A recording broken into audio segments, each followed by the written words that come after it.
Salam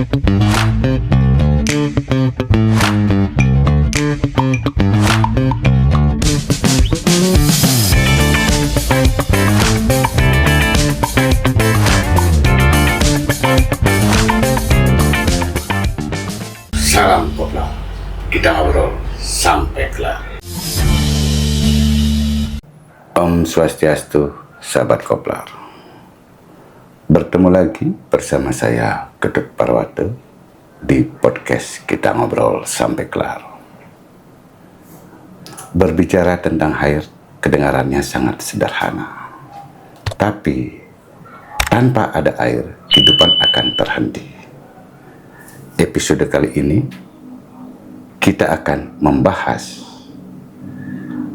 refleksi capaian kinerja Perumda Tirta Tolangkir tahun 2025 dan resolusi di tahun 2026. Di studio telah hadir Direktur Perumda Tirta Tolangkir, Bapak Komang Haryadi Parwata. Om Swastiastu, Pak Komang. Om Swastiastu, Pak Tut. Rahayu. Rahayu, Pak Mang. Terima kasih Pak Mang sudah menyempatkan bisa mampir ke studio koplar, Pak Mang. Mungkin di awal kita akan awali terkait dengan kilas balik, Pak Mang. Barangkali bisa digambarkan sedikit untuk mengawali pembicaraan kita, Pak Mang. Terima kasih Pak Tut. Salam koplar dulu ya. Kebetulan hari ini kami ada kesempatan dari Perumda Tirta Tolangkir Kabupaten Karangasem hadir di podcast koplar. Jadi rahayu untuk yang rekan-rekan yang semua untuk yang mendengarkan. Jadi langsung saja kalau bertanya masalah kilas balik terhadap apa capaian kinerja Perumda di tahun 2025. Yang menjadi paling penting adalah di tahun 2025 ini terhadap capaian pelayanan kami terus meningkat. Kenapa bisa saya sampaikan itu adalah dari cakupan layanan yang diberikan di wilayah yang mana yang sebelumnya tidak mendapatkan layanan air bersih Perumda sekarang sudah berangsur-angsur bisa kami lakukan distribusi. Jadi capaian itu sangat luar biasa. Contohnya di tahun 2025 ini yang sudah lewat di wilayah Kecamatan Rendang yang sebelumnya sudah hampir 14 tahun tidak dapat layanan air dari Perumda Tirta Tolangkir, sekarang sudah bisa. Kemudian di wilayah Kubu juga, termasuk di Padang Sari, di Moncol, kemudian yang paling sangat-sangat di tahun 2025 ini adalah di Desa Juntal, yang memang sudah hampir 12 tahun, kurang lebih ya. Sekarang sudah bisa masyarakat di sana sudah bisa menerima layanan air bersih. Tidak hanya itu saja.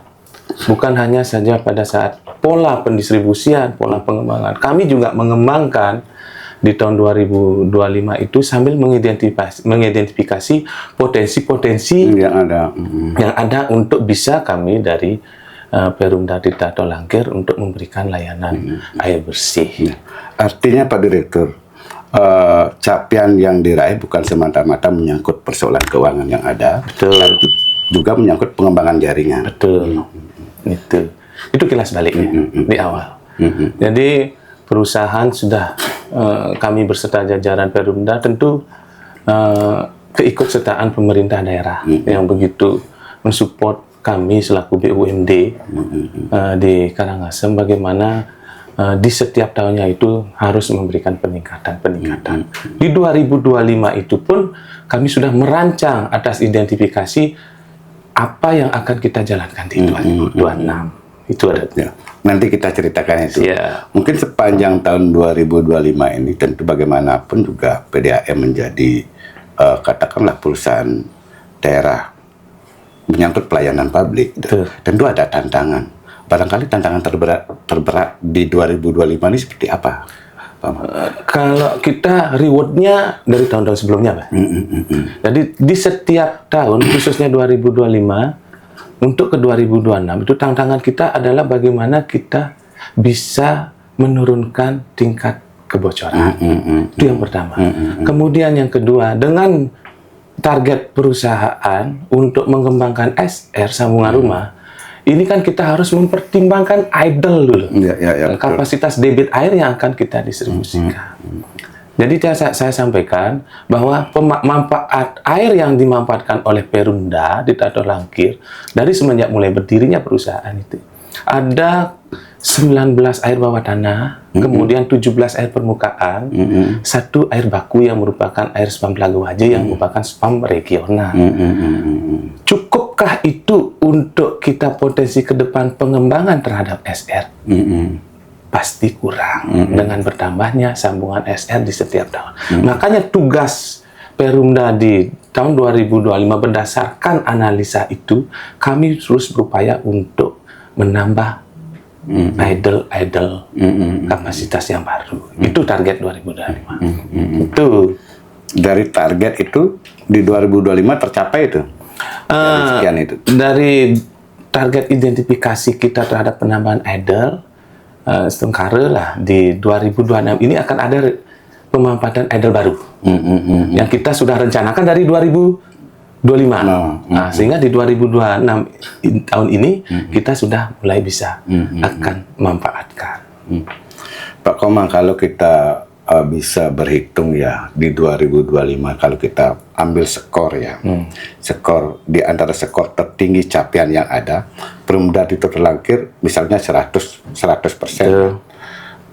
Perumda Tato Langkir dalam skor ini ada di posisi mana, Pak Mam? Jujur ya, kalau disuruh menilai penilaian secara 100% dari nilai itu, kami di Perumda paling tidak di 70%. 70%, ya. Kenapa? Kan ditanya kenapa tidak harus 100? Kenapa tidak harus 90? Kan begitu. Jadi 70% ini dan nilai 100, kami masih ada sisi-sisi kekurangan terhadap pelayanan. Ini satu, karena kita masih berbenah, Pak. Jadi kalau berbicara hampir 90 sampai 100, kita kesiapan kontinuitas terhadap pendistribusian airnya. Kita belum mampu sampai 1 kali 24 jam ada di beberapa wilayah. Masih menggunakan pola untuk berbagi. Karena apa? Idle kita yang belum mencukupi. Jadi berbicara 100% itu kan harus semua terlayani. 100 nilainya. Nah, kalau bicara kuantitas, kualitas sudah. Tapi kontinuitasnya yang masih kita harus terus lakukan evaluasi. Jadi 70. Pasti di tahun ini kiranya akan memberikan nilai yang lebih bagus dari kacamata nilai. Dari segi capaian yang barangkali sudah dianggap berhasil, tapi masih jauh dari katakanlah kategori harapan masyarakat itu, ada tuh, Pak? Mungkin maksudnya begini. Capaian kinerja kita yang sudah kita lakukan, tetapi pemenuhan untuk kepuasan pelanggan itu ya. Jadi salah satu contohnya, Pak Dr.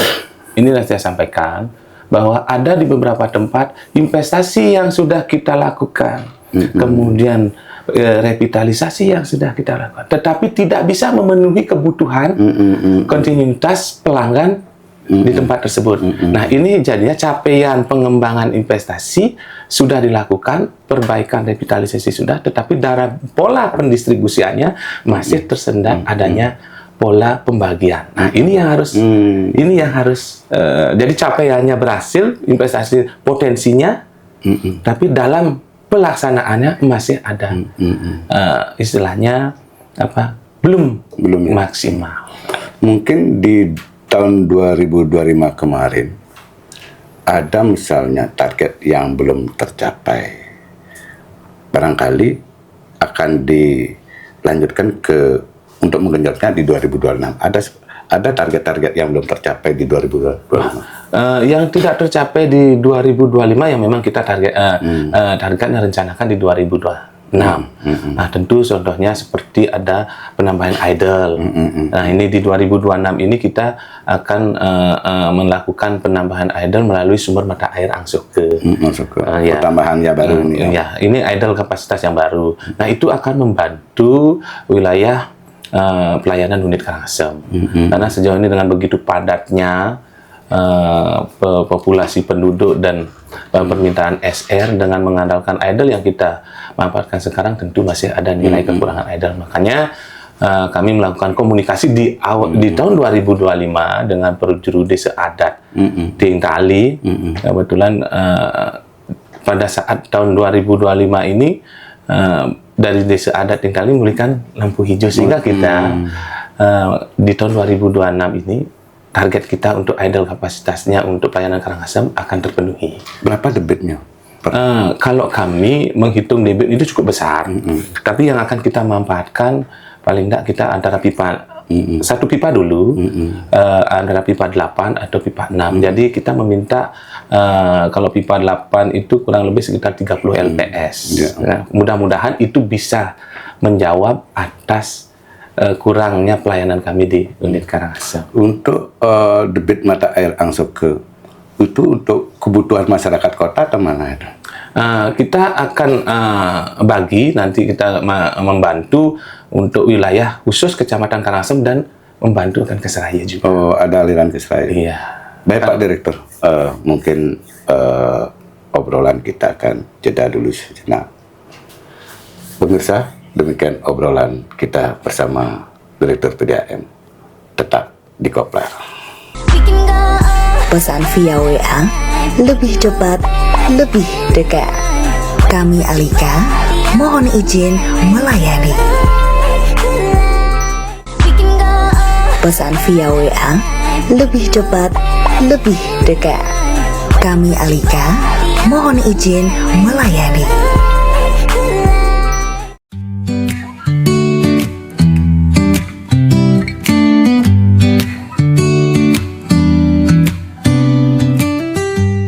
Nikmati internet tanpa batas bersama kami, penuhi kebutuhan hiburan, gaya hidup, bisnis, dan hobi Anda dengan M-Connect.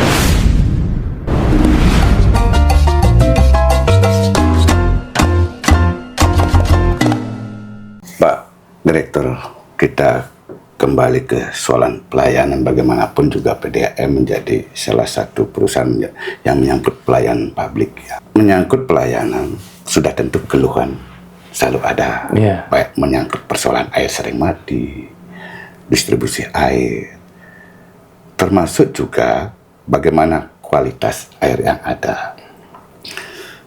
Barangkali terhadap keluhan-keluhan seperti ini, bagaimana Pak Direktur bisa mengelolanya ini, Pak? Untuk mengelola keluhan masyarakat ini. Kalau masalah keluhan manusiawi, Pak.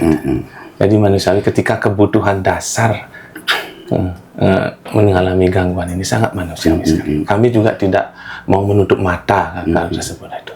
Jadi kalau kita mengkaitkan dengan keluhan-keluhan masyarakat yang sering mengkritik kami, kemudian memberikan saran. Nah, ini kritik dan saran ini sebagai kami untuk memotivasi dalam memberikan pelayanan ini pasti akan menjadi lebih maksimal. Tentu tidak bisa dipungkiri bahwasanya ketika kita dalam hal perbaikan, baik itu jaringan distribusi, kemudian transmisi, kemudian sumber, ini karena suatu serangkaian. Jadi kalau bisa dipilih distribusinya gangguan, kan belum tentu juga. Bisa jadi transmisinya yang bocor, kemudian bisa jadi sumbernya seperti apa. Karena faktor gangguan layanan ini banyak faktor, Pak. Jadi satu pertama harus kita pilih gangguannya di sumber atau di transmisi atau distribusi. Nah, akibat gangguan ini tentu pelanggan akan merasa sangat terganggu dan dirugikan dari sisi kelayanan kebutuhan airnya. Jadi kami di perusahaan semaksimal mungkin terhadap identifikasi kalau kebocoran itu ketemu. Ketemu kan? Nah, habis itu pasti kami dari tim pemeliharaan langkah cepat dalam memberikan pelayanan agar supaya kebutuhan air ke pelanggan itu tidak terganggu. Nah, dalam proses perbaikan ini cenderung kami sudah lakukan langkah-langkah baik dalam digital kita umumkan lah bahwa di dampak yang wilayah yang terjadi gangguan kita umumkan melalui media sosial. Artinya dalam menyikapi keluhan-keluhannya ada perubahan manajemen. Pasti. Seperti apa itu Pak selain melalui secara digital misalnya lewat pengumuman itu? Ya, kami kalau di masing-masing unit khususnya ya, karena kita ada 8 unit di 8 kecamatan. Di masing-masing unit dan bahkan untuk di pusat pun kami kan mempunyai hubungan dengan pihak-pihak berbekel, kadus, kepala lingkungan masuk di dalam ranah grup-grup untuk pelayanan masyarakat. Di situ kita masuk, kita umumkan secara digitalisasi pada saat dia gangguan terjadi dalam proses perbaikan kita umumkan. Dan proses itu pun kita sampaikan bahwa estimasi pengerjaannya, pengerjaan karena kesulitan kami dalam menindaklanjuti kebocoran ini ataupun atas gangguan pelayanan, kami di perusahaan dalam manajemen itu membagi tim, Pak Dut. Jadi ada timnya berarti. Ya, ada tim. Kemudian secara teknis, kalau masalah dia penurunan idle, tentu tim produksi dia mengukur bagaimana debit air. Nah, debit air kenapa bisa turun? Satu faktornya ada musim kemarau, kan itu pasti kalau musim kemarau pasti debit mengalami penurunan. Kemudian kalau transmisi distribusi ada tim distribusinya khusus dia. Nah, ini kemudian di pemeliharaan ada tim perbaikannya. Ini satu kesatuan, satu kesatuan dalam manajemen Perumda, sehingga perlu juga kami sampaikan bahwasanya ketika kita melakukan perbaikan, baiklah contoh kita pipa distribusi, melakukan perbaikan estimasi kemungkinan sampai 5 jam dari tingkat kesulitan, paling cepat sudah 3 jam. Ya kalau itu sudah ketemu kebocorannya. Kalau yang menjadi kendala ketika dalam pendistribusian tekanan mano airnya hilang, ini ialah kesulitan kami. Walaupun kami sudah deteksi dengan alat kebocoran, tapi untuk mencari kebocoran yang tidak muncul ke permukaan, ini yang menjadi harus dapat evaluasi yang memakan waktu cukup lama. Di sini tingkat kesulitannya itu ya. Ya, di situ biasanya. Tapi kadang pelanggan ketika perbaikan, setelah perbaikan kita umumkan pelanggan wilayah yang terdampak belum mendapat pendistribusian air karena setelah perbaikan biasanya kita harus menata kembali jaringan yang kosong ini untuk normalisasinya membutuhkan waktu 2-3 hari. Gitu. Karena ada kekosongan pipa. Setelah dialiri ada tekanan angin. Nah, itu harus kita tata dan setelah perbaikan tidak mesti kita selesai. Kita tata kembali dan kita cek kembali ke masing-masing pelanggan yang terdampak. Harus menata itu dan normalisasinya 2-3 hari, Pak. Nah, itu terkadang kami pun memohon maaf dan menyampaikan ke pelanggan atas gangguan itu yang terjadi, kita sampaikan. Kita sampaikan itu. Pada titik ini kira-kira yang mana kira-kira harus benar-benar harus dibenahi dalam sistem ini, Pak? Baik menyangkut manajemennya termasuk bagaimana pendistribusian air yang ada dari persoalan yang ada ini. Kalau yang harus benar-benar dibenahi. Yang harus dibenahi sekarang kita kan berdasarkan pemetaan jaringan dulu, Pak. Pemetaan jaringan dan wilayah. Mana yang dalam hal jaringan distribusi yang sudah dalam pemeliharaannya cukup tinggi, itu akan kita revitalisasi. Karena satu, dengan kondisi jaringan yang sudah lama, tentu tingkat NRW kehilangan airnya pasti akan cukup tinggi. Sehingga lebih baik kita lakukan revitalisasi tapi bertahap berdasarkan kemampuan perusahaan. Mungkin ini sedikit, Pak Direktur, bagaimanapun juga saya teringat kalau nggak salah sempat ramai juga di media sosial terkait dengan persoalan meteran yang di Rendang itu sampai sejauh ini sudah di mana, Pak? Penanganannya itu? Kalau kita secara proporsional adalah sistem pembacaan water meter itu kan menggunakan barcode. Barcode secara proporsional perusahaan sudah berjalan itu, tetapi ada oknum-oknum yang memanfaatkan itu. Jadi atas permasalahan itu kami sampaikan ke pelanggan bahwa pelanggan sama sekali akan tidak dirugikan. Kita karena berbasis sistem, jadi kita harus menata kembali karena ini sudah dilaporkan ke sistem. Jadi kita realnya kita akan sudah turun ke lapangan dan membuktikan realnya berdasarkan realisasi yang sebelum-sebelumnya dia memanfaatkan ketika dia mulai tidak sesuai water meter itu dengan kenyataannya. Terkadang water meter itu dari sistem pembacaannya karena mungkin dari sisi tempatnya yang jauh, kemudian ke pelosok atau gimana, seolah-olah dia memberanikan diri untuk merata-ratakan seperti sebelumnya sehingga diupload sesuai dengan kebutuhannya itu. Nah, ketika permasalahan itu muncul, kami langsung cek dari tim pusat, ternyata tidak dilakukan pembacaan. Sehingga ketika dilakukan pembacaan real, ini beberapa pelanggan merasa komplain. Ya, betul. Kami biasanya, tiba-tiba di bulan real cost-nya kita hitung, peningkatan pembayarannya cukup tinggi. Kami jelaskan bahwa pelanggan itu pun mengakui bahwa real kubikasi yang dipakai itu dia yang digunakan, betul ya. Cuma pelanggan itu kan akan kena tarif progresif dia atas kelebihan itu gitu. Yang sebelumnya dia hanya 30 kubik, jadi ketika lebih dia di real dibaca water meternya melonjak. Nah, inilah kita akan buatkan berita acara bahwa realisasi sebelumnya kita cermati. Nah, ini kiranya banyak pelanggan khususnya di wilayah Rendang itu kita sudah komunikasi dengan bahwa kita ketemu dengan bekelnya untuk menyampaikan itu diterima.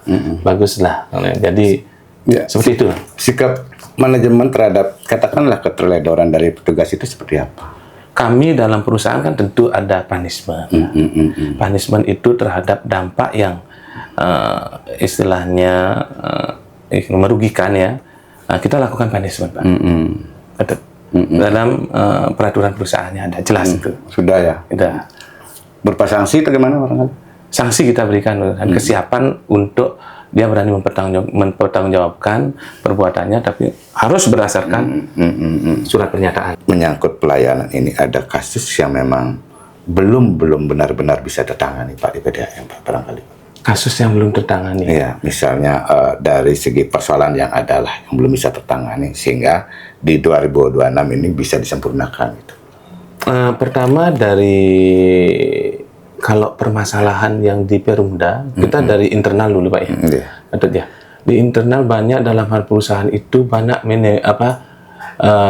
manajemen risiko yang kita harus pertimbangkan. Kami sedang menyusun secara internal dulu manajemen risiko perusahaan, kemudian masalah kedisiplinan pegawai. Karena disiplin pegawai akan berpengaruh terhadap pelayanan nanti. Iya, betul. Kan begitu, kaitannya begitu.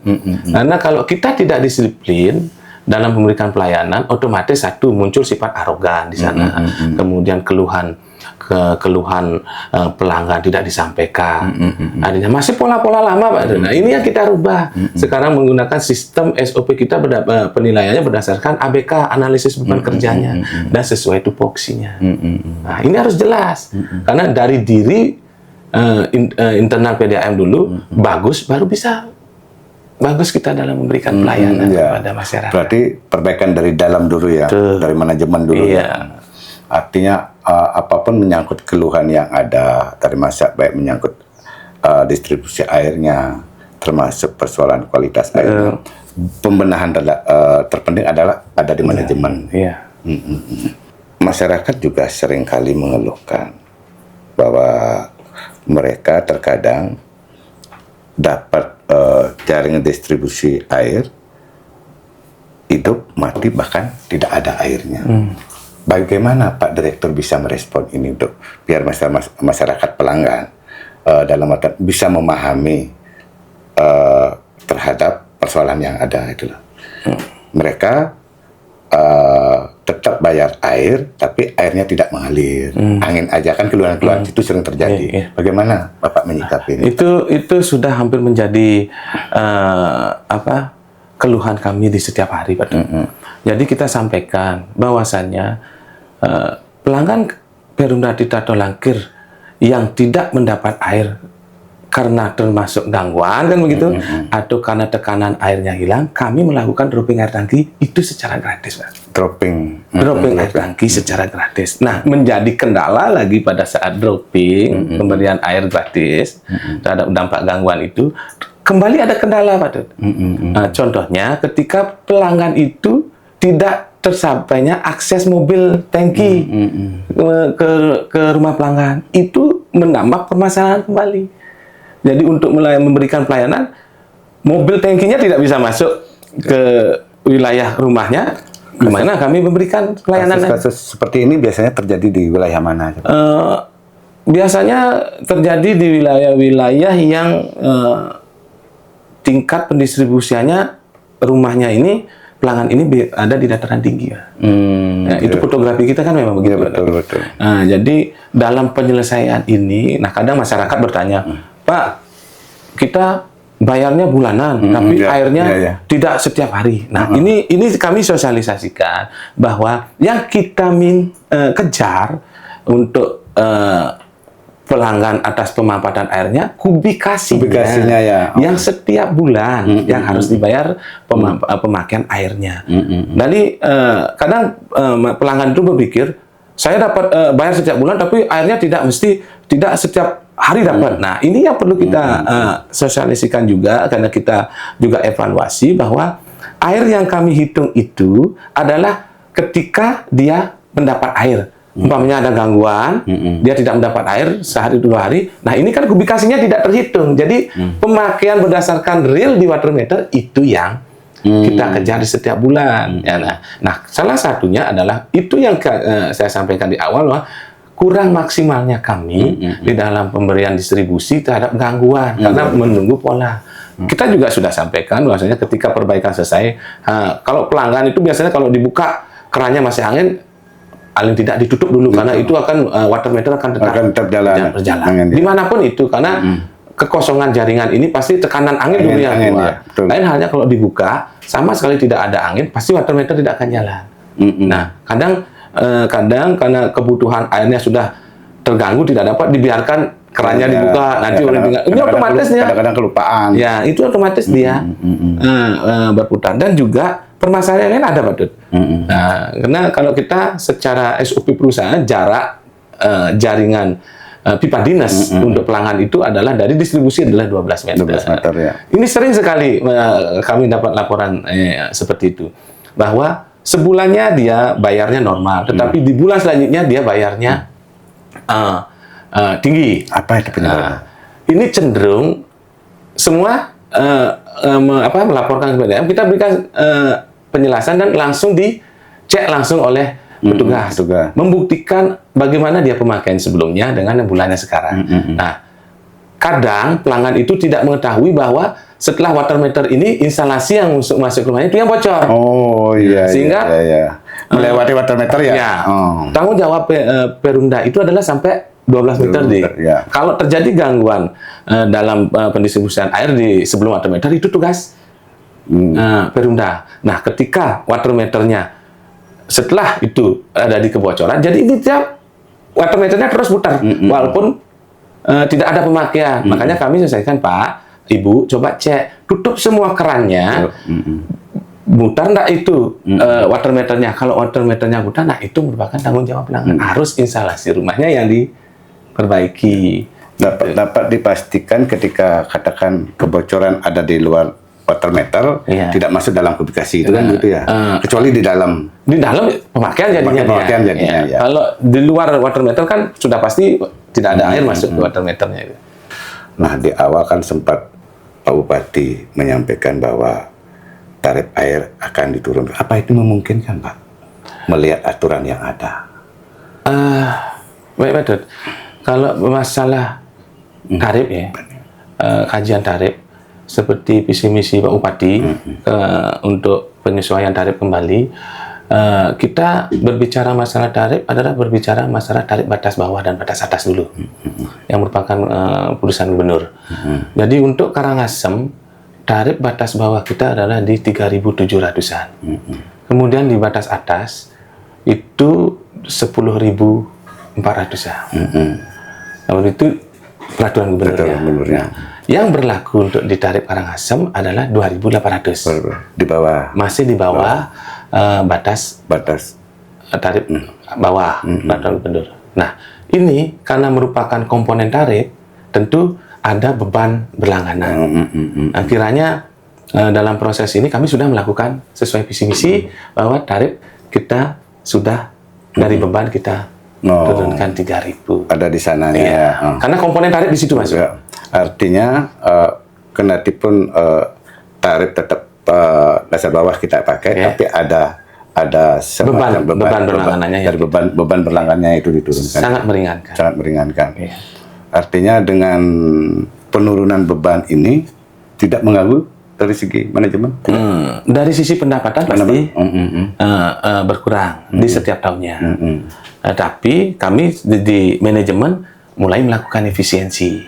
Efisiensinya dalam bentuk bukan dari sisi pelayanannya, dari efisiensi untuk pembiayaan yang lain. Kalau menjadi prioritas, pelayanan harus nomor 1 untuk memberikan pelayanan. Efisiensi tetap kita lakukan supaya menahan posisi pendapatan nanti di setiap tahunnya. Mungkin saya ingin mempertegas lagi Pak Direktur terkait dengan tarif air, termasuk juga pengurangan biaya beban itu.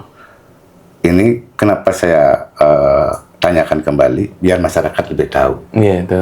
Bisa dijelaskan biar dipertegas sedikit terkait dengan visi misinya Pak Bupati menyangkut pengurangan tarif air dialihkan ke beban ini, pengurangan beban ini.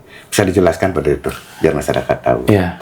Karena kalau kembali dia sampaikan dalam tarif pemakaian untuk pelanggan, komponen tarif itu ada pemakaian kubikasi, progresif, dan beban. Ya. Kalau kita tarif yang kita turunkan, karena kita masih di bawah tarif batas bawah untuk wilayah Karangasem. Jadi otomatis ketika, dari peraturan gubernur itu betul.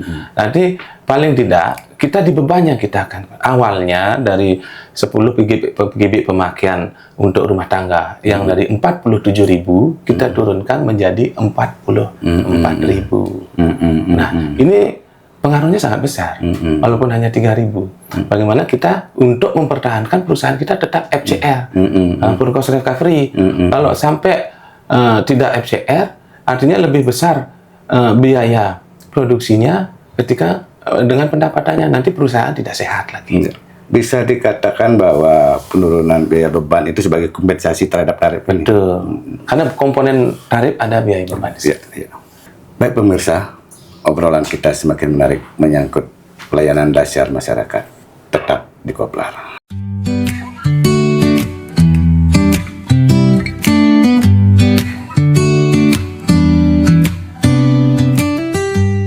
Nikmati internet tanpa batas bersama kami, penuhi kebutuhan hiburan, gaya hidup, bisnis, dan hobi Anda dengan M-Connect. Pesan via WA, lebih cepat, lebih dekat. Kami Alika, mohon izin melayani. Pesan via WA, lebih cepat, lebih dekat. Kami Alika, mohon izin melayani.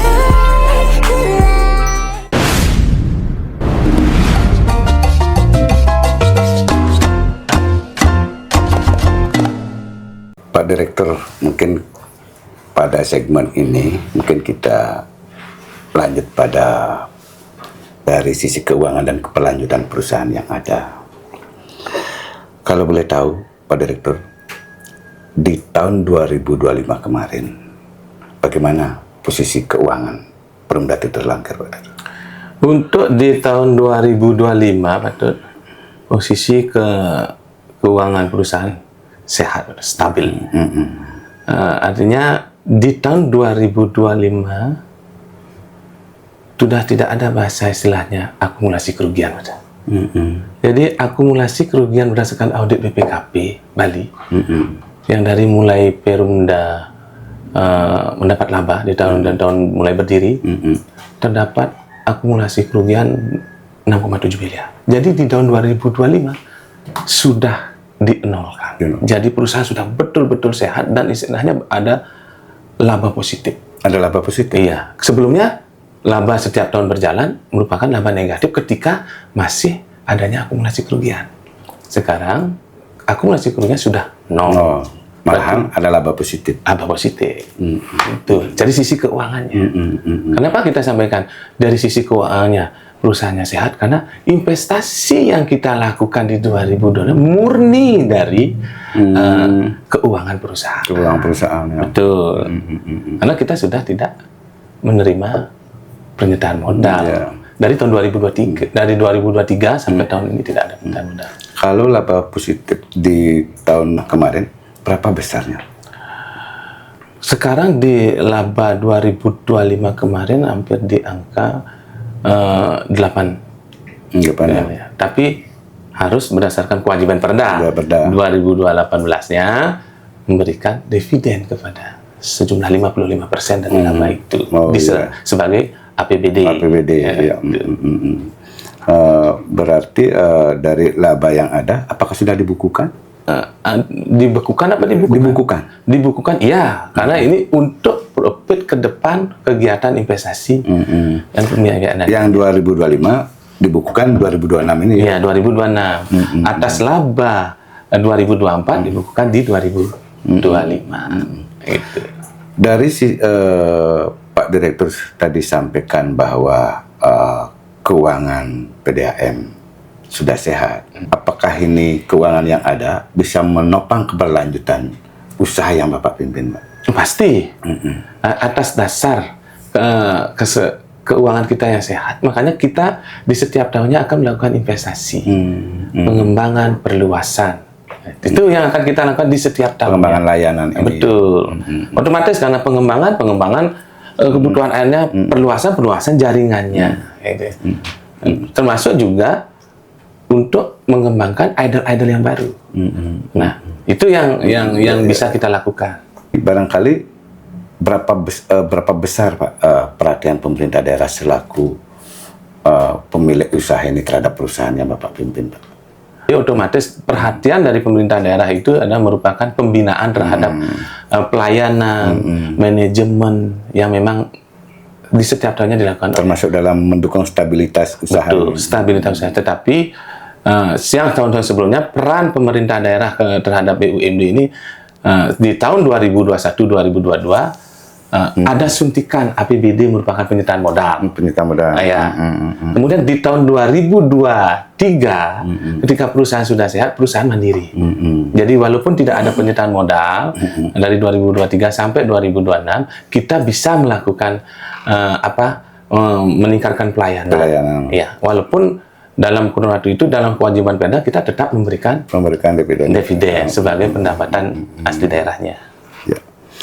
Terus Pak, kita kalau sempat di awal disampaikan tadi menyangkut kebocoran water meter itu seberapa besar sih pengaruh terhadap keuangan yang ada, Pak? Kalau kebocoran water meter ini otomatis ketika validasi angka yang tidak sesuai dengan barcode dengan kenyataannya ini dihitung sebagai NRW kehilangan pendapatan dia. Karena angkanya tidak validasi, betul. Yang real yang harus dibayar, tapi dirata-ratakan ini menjadi kehilangan air. Otomatis dalam manajemen ini di akuntansi kebocoran nilainya, betul. Ya, betul. Ya, kita masih identifikasi itu berapa kehilangan airnya. Ya, belum masih on proses kita. Karena ini menyangkut bukan hanya 5 pelanggan, atau bahkan ratus sampai ribuan pelanggan kita identifikasi ulang. Tentu sangat berpengaruh terhadap keuangan perusahaan. Pasti berpengaruh itu. Misalnya ketika ada kebocoran yang terjadi, Pak, siapa sebenarnya yang menanggung biaya ini, Pak? Kalau kebocoran itu merupakan tugas Perumda. Nah, kita kan ada dalam setiap kurun setahun kita ada biaya-biaya pemeliharaan terhadap potensi-potensi yang terjadi kebocoran. Sudah pasti dengan biaya kita perusahaannya mampu, otomatis kita lebih mampu memberikan perbaikan pemeliharaan terhadap proses cepatnya lebih. Karena kembali ke dana dulu. Kalau dananya kita tidak ada, apa yang akan kita bisa perbuat? Kita flashback juga bagaimanapun terhadap jaringan yang ada, usia jaringan yang ada, itu tentu ada revitalisasi untuk ini, untuk melakukan kebocoran itu. Betul. Apakah itu sudah terlaksana di 2025 ini? Di 2025 sebagian berdasarkan pemetaan yang sering mengalami gangguan kebocoran itu sudah kita lakukan revitalisasi. Bahkan tidak revitalisasi saja yang kita lakukan, pengembangan perluasannya pun sudah. Gitu. Jadi sambil di 2025 ini kita identifikasi kembali untuk kita lakukan di 2026 lagi. Salah satunya ya revitalisasi jaringan-jaringan yang sudah lama. Itu Pak. Dalam mengukur tingkat kebocoran itu kan kadang-kadang sulit Pak, bahwa tekanan air bisa mengecil karena jaringan bocor. Bagaimana cara mendeteksi tingkat kebocoran ini Pak? Biasanya kalau kita dari transmisi dulu, transmisi dengan volume pipa, tekanan manunya kan jelas Pak. Jadi distribusi wilayah ini tekanan manunya jelas dia untuk kebutuhan sekian pelanggan. Kalau turun setengah bar saja, jangankan 1 bar, setengah bar saja otomatis distribusi saya terganggu. Ya, gitu. Karena ketika tekanan distribusi manometernya itu turun setengah bar, kalau tidak terindikasi ada kebocoran, kemungkinan di transmisinya yang bocor. Karena otomatis menurunnya tekanan manometer di pipa transmisi berdampak terhadap pendistribusian. Ini satu kaitan ini.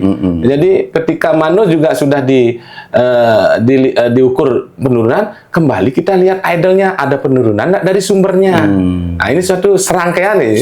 Jadi satu kesatuan ya. Betul. Karena terintegrasi dia dari ketika sumber gangguan, penurunan idle, otomatis tekanan transmisi pasti berkurang. Otomatis distribusinya pasti berkurang. Nah, itu yang kita evaluasi. Kalau terjadi kebocoran yang belum terindikasi, dasar itulah kita melihat radius dari manometer itu penurunannya berapa, kita sisir distribusinya dulu. Nah, itu. Terkadang saya sempat lihat Pak Direktur bagaimana sulitnya petugas Bapak di bawah. Katakanlah ketika mencari titik kebocoran yang ada. Betul. Kami lihat seperti itu. Apakah barangkali tidak ada alat untuk mendeteksi itu, Pak? Katakanlah kasus Manggis kemarin. Betul. Kasus bagaimana distribusi air sampai ke Manggis kemarin itu, yang sempat jeda karena dampak sulitnya mencari tingkat kebocoran itu. Ada nggak solusi untuk itu, Pak? Melihat keberadaan pipa yang sudah tua-tua. Kalau pipa khusus tadi ke Manggis itu masih bagus Pak. Kondisi jaringan pipa distribusi masih bagus. Kemarin beberapa permasalahan yang terhadap sulitnya kita melakukan identifikasi kebocoran, kita sudah menggunakan alat. Cuma sensitif alatnya ini biasanya digunakan pada malam hari. Kalau di siang hari karena masih lalu lalang jalan mobil ini ya, ini alat kalau mendeteksi kebocoran itu alatnya masuk itu kita pakai mikrofon Pak. Kalau terjadi kebocoran bunyi biasanya. Bunyi dia. Ya.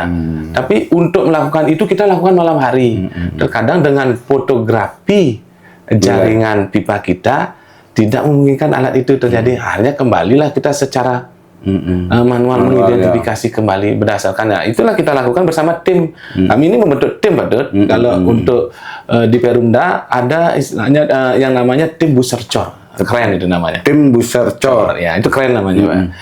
Busercor itu adalah buruh sergap kebocoran. Gitu, kita bentuk tim, bahkan tim kita dari seluruh pegawai Perumda Tita Tolakir di wilayah unit bersangkutan. Jadi ketika terjadinya kebocoran ini belum terdeteksi, ini tim malam jalan, Pak.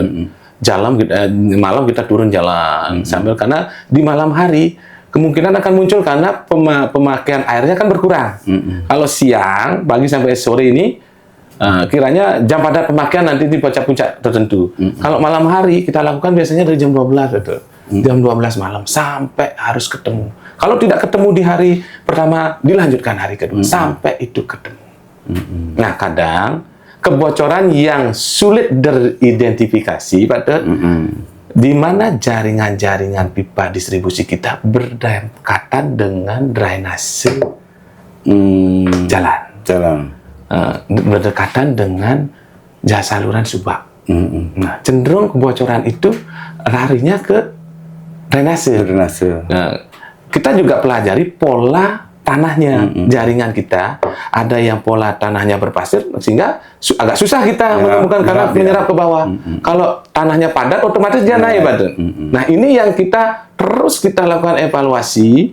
Jadi bagaimana meminimalis kebocoran-kebocoran ini. Nah, itu tantangan terberat dari kami untuk secara teknis melakukan perbaikan, karena masyarakat mengeluh, menyampaikan, Pak, kami tidak dapat air. Kita tanya dari jam berapa? Itu pelanggan tanya jam berapa, kita mulai telusuri, Pak. Nah, ketika belum ketemu ini, kita identifikasi kebocorannya. Itulah yang menjadi tugas berat dari Perumda Tirta Tolangkir. Kalau memang belum ketemu, Pak, kita berikan dropping air tangki. Itu pun gratis, Pak. Kalau tim Busercor ini efektifnya mulai dilaksanakan sejak kapan? Mulai mereka bergerak? Sejak tahunnya ini, Mas. Tahunnya. Kita sudah sejak di Januari 2022 sudah ya. Ya. Ini tim ini di 8 kecamatan itu bergerak. Iya. Bantuan dari pusat juga. Bantuan dari pusat juga ya. Karena tingkat permasalahannya kan beda-beda, Pak. Tingkat kesulitannya juga beda-beda. Baik, Pak Komang, kita lanjutkan nanti lagi. Tetap di Koplo.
Pak Direktur, kalau boleh tahu, mungkin di tahun 2025 ada nggak kebijakan yang tidak populer misalnya, tapi tetap Pak laksanakan? Ada nggak? Ada. Ini di manajemen, Pak.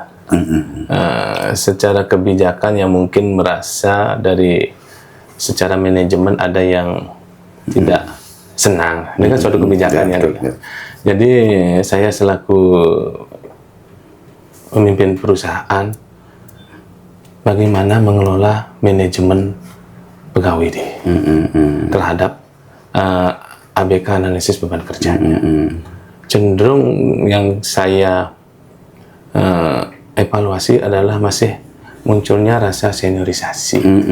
Jadi mereka yang misalnya nyaman, mungkin yang merasa sudah kita tambahkan beban kerjanya kan merasa suatu kebijakan yang mungkin memberatkan.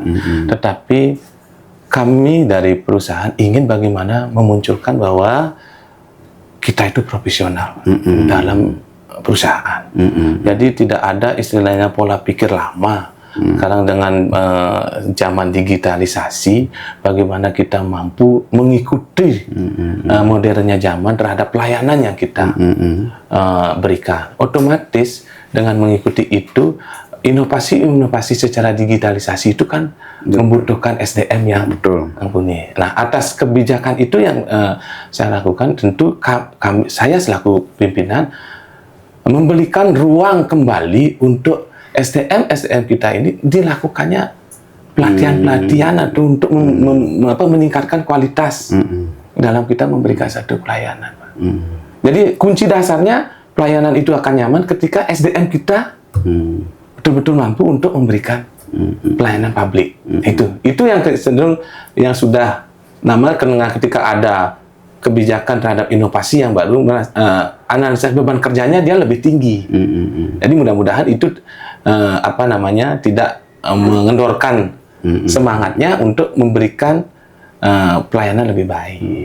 Gitu. Lantas Bapak, bagaimana Bapak bisa memastikan bahwa Perumda Tirta Tolangkir dikelola secara profesional tanpa hanya sebatas mencari aman dalam hal politik ini. Tidak ada dalam artian tekanan politik, Pak. Betul-betul usaha yang Bapak ini betul-betul dikelola profesional. Dari sisi manajemen perusahaan, jadi satu, kita dalam proses internal di manajemen, kami kan di perusahaan kan profesional, jadi tidak melihat orang A, orang B, orang C. Jadi semasih bisa menunjukkan inovasi, Ya betul. sudah pasti perusahaan akan memberikan reward. Ya.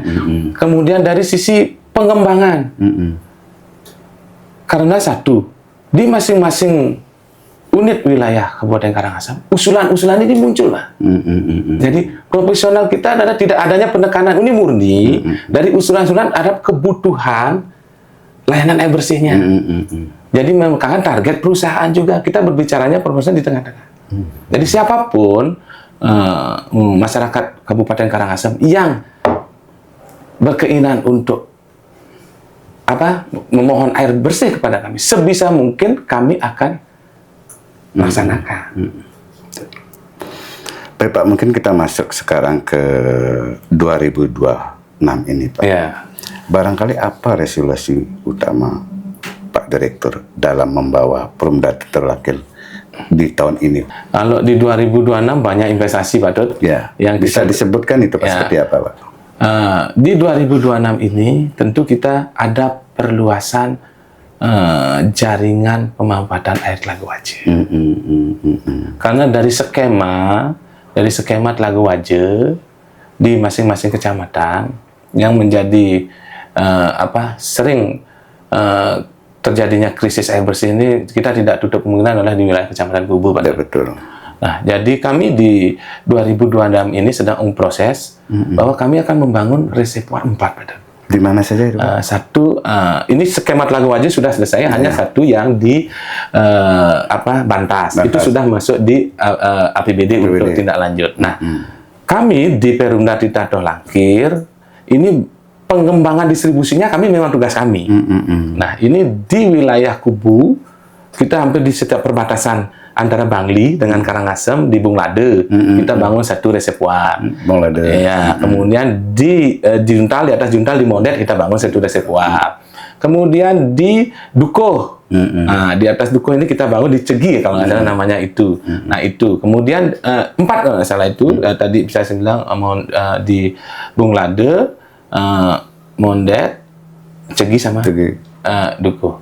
Nah karena ini skema Telaga Wajenya sudah sampai di reservoir karena penduduknya masih ada di bagian atas. Nah, inilah tugas kami mengembangkan lagi ke atas. Bahkan kita akan bangun reservoir, kemudian pipa transmisi, distribusi walaupun dalam pola pendistribusiannya menggunakan pompa. Betul. Karena ini sifatnya di dataran tinggi.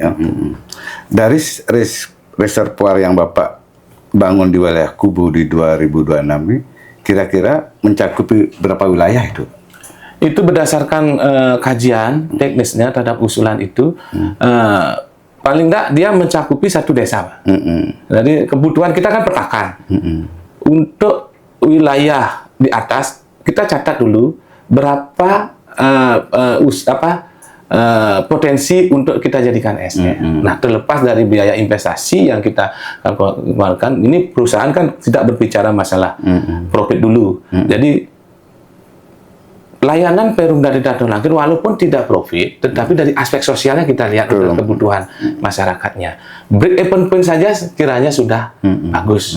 Karena satu, layanan kami cakupannya jadi terhadap kebutuhan air bersihnya bisa dilaksanakan. Nah, itu memang ada dari potensi-potensi daftar tunggu dari masing-masing wilayah. Dari pembangunan jaringan di 2026 ini, berapa anggaran yang dipasang untuk ini, Pak? Bervariasi sih, Pak. Bervariasi, ya. Jadi berdasarkan DED, rencana anggarannya sudah dipastikan, itu sudah diukur, kemudian perencanaan awalnya juga sudah, tinggal kita kurang lebih kalau diakumulasikan di setiap kecamatan itu semua tersebar untuk baik itu pembangun investasi, kemudian untuk realisasi khusus kubu, kurang lebih angkanya di atas 7 sekian lah. Artinya pembangunan jaringan air minum 2026 ini kan tidak hanya di kubu saja Pak. Tidak. Di Rendah ada, di wilayah Waringin. Nah, kita akan kembangkan di situ jaringan transmisi dan distribusinya karena 14 tahun ini baru dapat air. Ya. Di Alas Ngandang Kauhnya belum dapat. Reservoir ada di atas yang dibangun oleh PU. Nah, itu kan kita distribusikan untuk wilayah di Alas Ngandang. Alas Ngandang Kauhnya. Kalau Alas Ngandang Kauhnya sudah yang selama 14 tahun tidak dapat air sekarang sudah terlayani di sana. Ini sudah tergarap Pak. Ini di tahun ini kan kita selesaikan. Tapi kan ada dalam RKA kita di bulan berapa kita mulai untuk jaringan distribusi dan transmisi. Selain kubu juga ada Rendang. Ada juga ke daerah lain Pak? Ini di Abang kan kita akan memanfaatkan sumber langsung kan kecamatan Abang. Oh iya. Itu.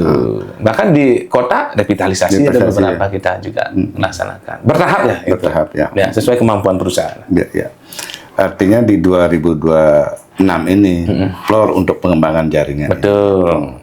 Pengembangan dan pemanfaatan. Ya. Pakai ini juga bagian dari pemenuhan visi misi Bupati. Betul.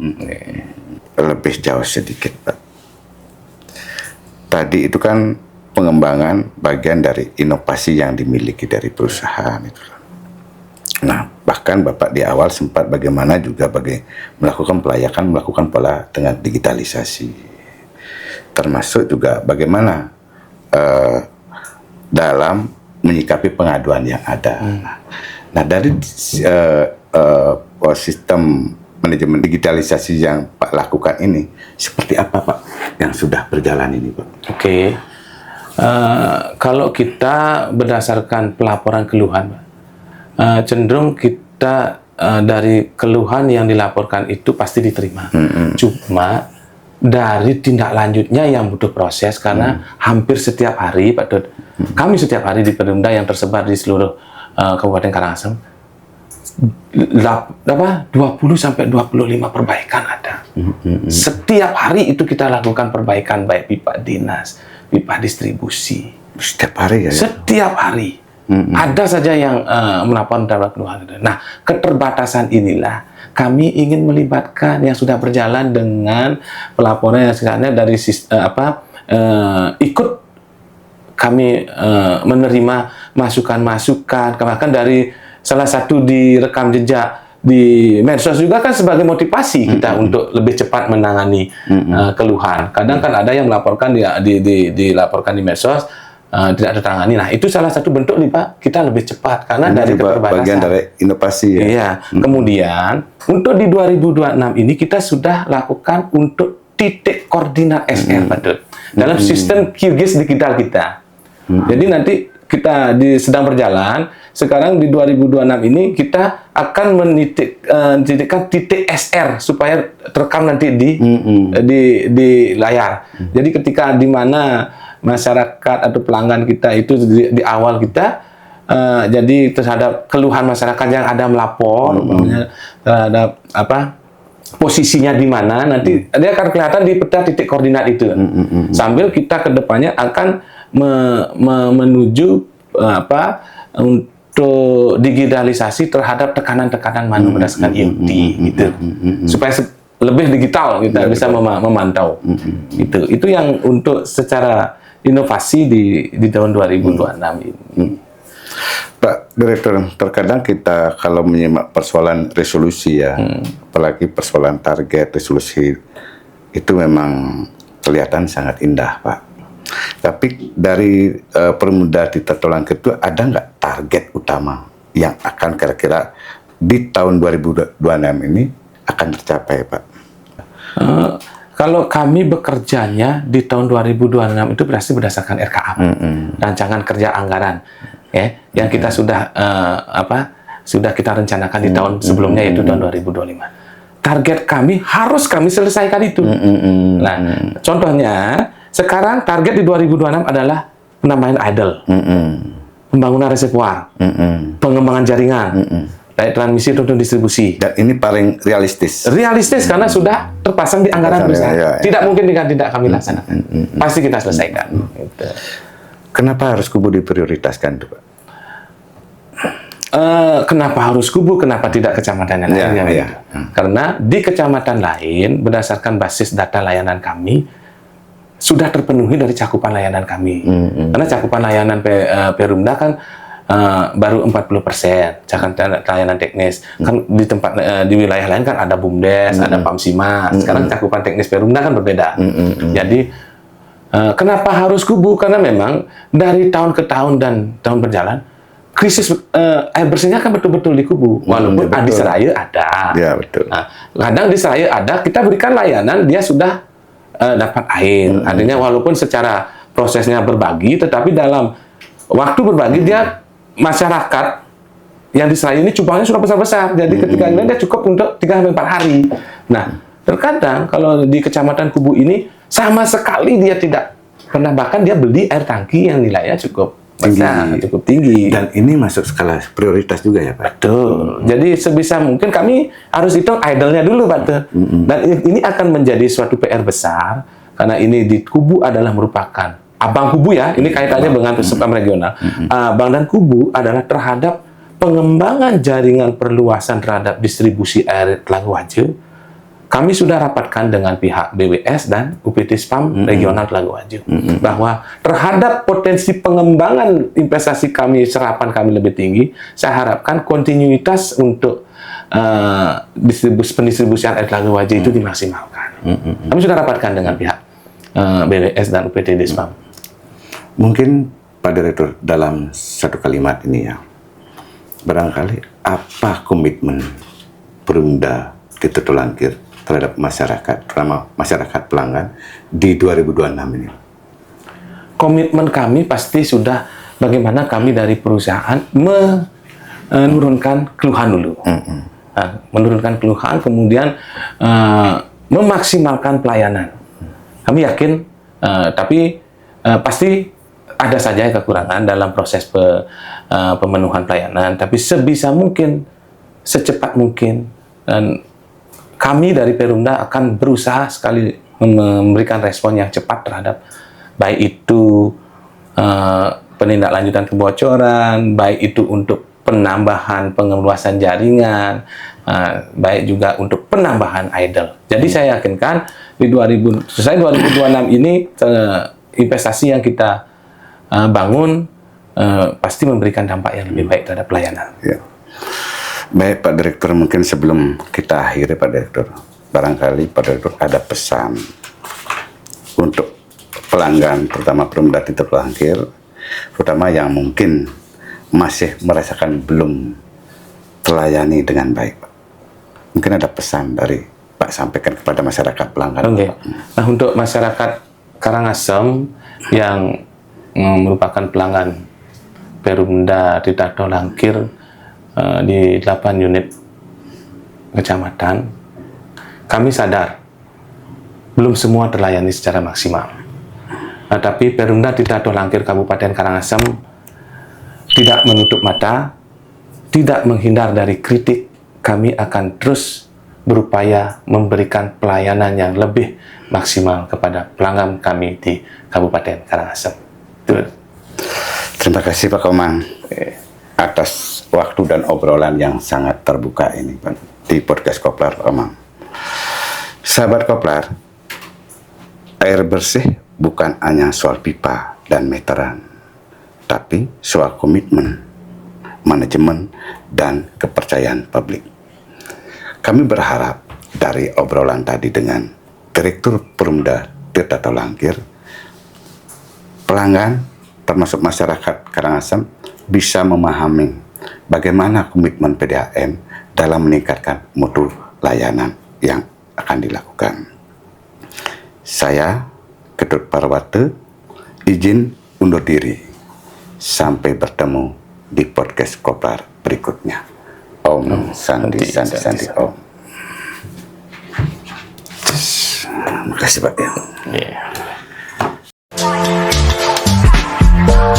Mas, selamat ulang tahun ya Mas.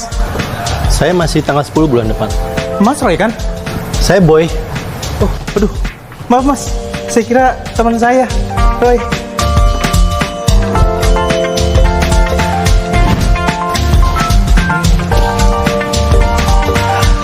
Mas, hati-hati. Jangan sembarangan share data diri. Benar juga ya. Ingat, kata sandi yang kuat harus mencakup huruf besar, huruf kecil, angka, dan simbol. Semakin beragam kombinasi karakternya, semakin sulit ditebak. Semakin panjang kata sandi, semakin aman. Disarankan untuk menggunakan lebih dari 8 karakter. Gantilah kata sandi secara rutin, misalnya setiap 3 atau 6 bulan. Jangan gunakan nama, tanggal lahir, atau informasi pribadi lainnya yang mudah ditebak. Hindari kata sandi seperti 1, 2, 3, 4, 5, 6, atau password. Gunakan kombinasi acak yang lebih sulit untuk ditebak. Jangan gunakan satu kata sandi untuk banyak akun. Jika satu akun dibobol, akun lain tetap aman.